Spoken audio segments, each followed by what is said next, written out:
Hey guys, it's Dan, your host, TWD Reviews, and today I'm back for another video for Wasteland World. This is going to be doing my next review for the double episodes that we got last night for Wasteland World Season 3. This is going to be for Season 3, Episode 6, A Throne of Bones.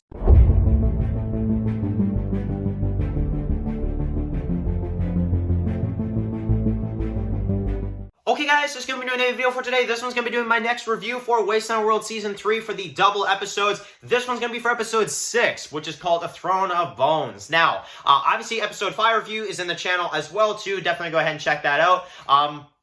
We ranted, we gave our thoughts, we talked about the episode in honest, truth, but now it is time to actually really switch the mood here and talk about, in my opinion, a fantastic episode of Wasteland World. Like, not just good, not just great, fan-frickin-tastic episode, honestly. So, second best of the season. I want to get that kind of out of the way right off the bat. And this episode was written 100%, I'm pretty sure, by Mega Matt. And honestly, like, guys, like, seriously, this episode was fantastic. And, I want to kind of say something, kind of about the episode, but honestly, I guess I'll just start off by saying, what a fantastic episode for a brand new character like this. I mean, honestly, Mercer has moved up, for me personally, right now,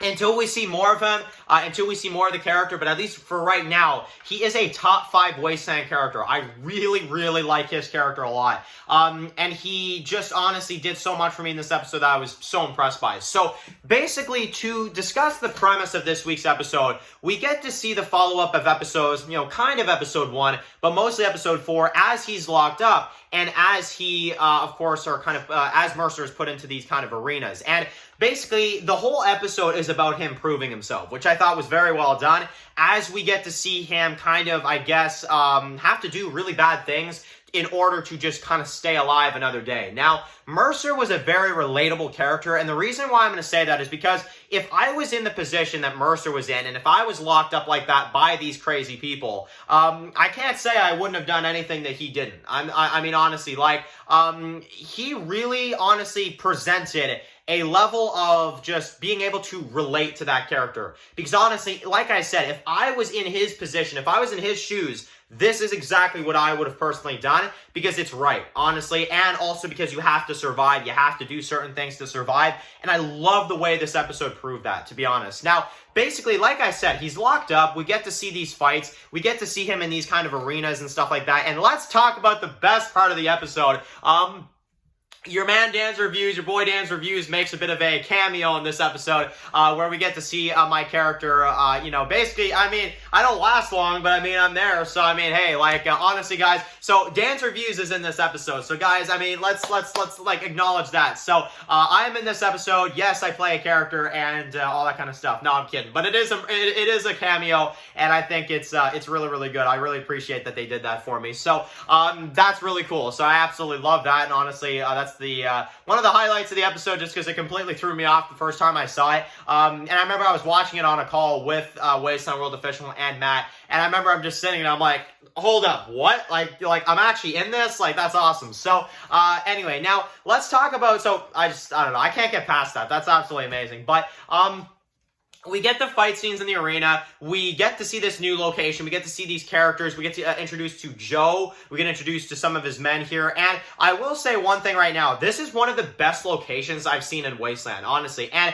they literally built this from scratch, and that's the biggest thing I can't even like, get past me, because honestly, that's impressive, because honestly, you look at this location, look at the work that was put into this, and I don't want to ramble about this too long, but wow, I mean, honestly, this is fantastic. For a 1-episode location, they put some care into this, so I got to applaud them on that as well, too.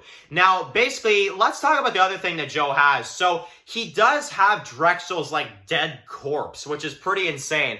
And I remember when I saw that, I'm just like, okay, this guy is pretty freaking messed up. So, That's insane. I didn't expect to see that. And basically, yeah, Drexel. And it's kind of a way to, like, prove that this guy's nuts when you get to see Drexel's, like, dead body there, you know, in his, like, kind of throne room and stuff. Just, wow, honestly. So, we do get to see them go out there. Mercer is not given a shield, but he has to take out, like, all of these people. And basically, as a result, we get to see later that he kind of regrets doing that and he has, like, nightmares about it and stuff. And you really delve into that character, and as you see him do these horrible things, for this group to stay alive longer, you get to see him have these nightmares as a result. So I like that a lot. I thought that was really well done. Now, basically, he's put into this arena again. However, this time it's kind of rigged, and he kind of is forced to fight. But then, you know, he manages to actually, even though it's rigged, Mercer actually manages to kill this guy. And I love it. Mercer is honestly such a G after this episode. And it's awesome. I love seeing him just go at it in this one.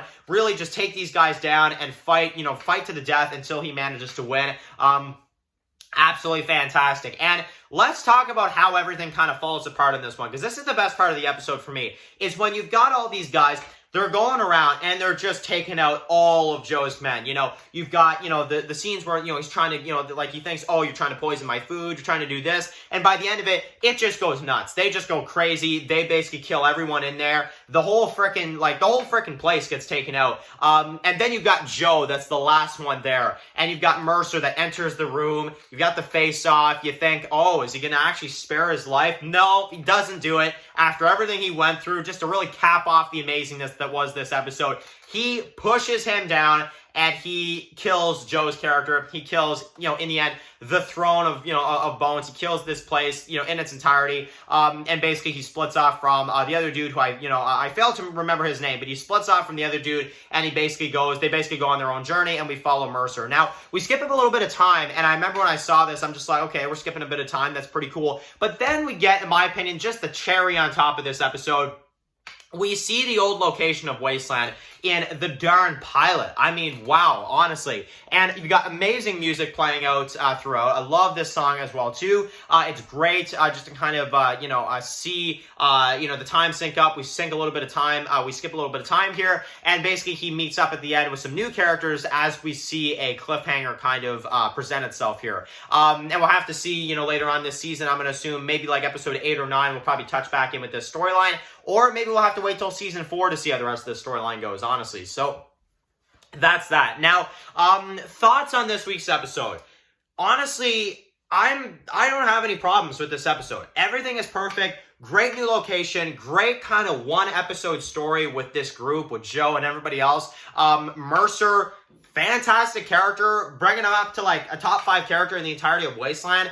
And honestly, just in a fantastic way. So, in my opinion, and not even just that, the Wasteland callbacks, great music, great everything, great acting. This is going to get a 10 out of 10. I honestly have to say, this is a 10 out of 10 episode. And for Matt's first episode of, like, writing this thing out, wow. I mean, honestly, this was fantastic. And I want you guys to all give Matt credit in the comment section below. I want you guys to all really, you know, show your appreciation for how amazing this was. Because honestly, in my opinion, this was fantastic, guys. So that is my thoughts. This week's episode of Wasteland World, episode 6. I want to hear from you guys in the comment section below. And that is my thoughts on episode 6 of Wasteland World, guys. So anyway, guys, thank you guys for watching this video. Write your comments in the comment section below. If you guys are new here, click to subscribe and tune in to some of my videos for Wasteland World. Follow Dan's marketing videos on Instagram, guys. And of course, I'll see you guys really soon for another video for Wasteland World. Enjoy the rest of your day, guys, and peace out.